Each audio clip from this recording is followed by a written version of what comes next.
วันนี้มาแนะนำเรื่องเครื่องมือหั่นเล็กตัวหนึ่งเนาะเขาแนะนำไปวิทยาเรียบร้อย2 จานมีตู้เวนดิ้งตู้ไข่น้ำออโต้นะเวลากาผู้สานมาหากันได้สาวมะลิหอมผลงานที่เคยเห็นมาแน่นอนแล้วมันยังมีอุปกรณ์ตัวหนึ่งก็คืออย่างเครื่อง GPS ที่สามารถนำจับหาเบิ่งนำลูกน้องที่ใช้รถใช้ลากได้เนาะถ้าผู้ใดมีรถที่ให้ลูกน้องหรือผู้อื่นใช้งานเนาะบนรถสกต่างๆเนาะสามารถใช้ได้ก็คืออย่าง GPS ติดตามผมซึ่งว่าพวกเราเฮ็ดมาได้กว่า13 ปีนี่เห็นป่ะ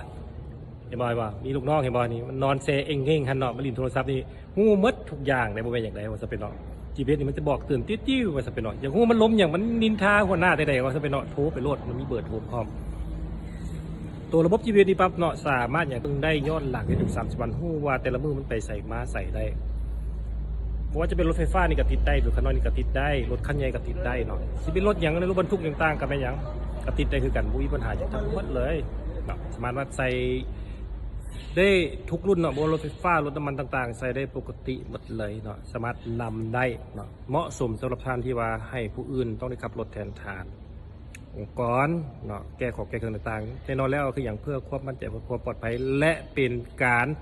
ติดตามดูแลใส่ใจการใช้งานยานพาหนะและความปลอดภัยว่าทรัพย์สินรถยานพาหนะของท่านนี้มันถูกใช้ได้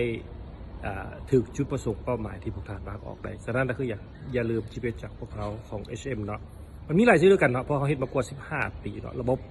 ต่างๆเป็นพวกเขาเขียนขึ้นมาเองเนาะซอฟต์แวร์เขาเขียนขึ้นมาเองสนใจ GPS ที่ตามรถต้อง HM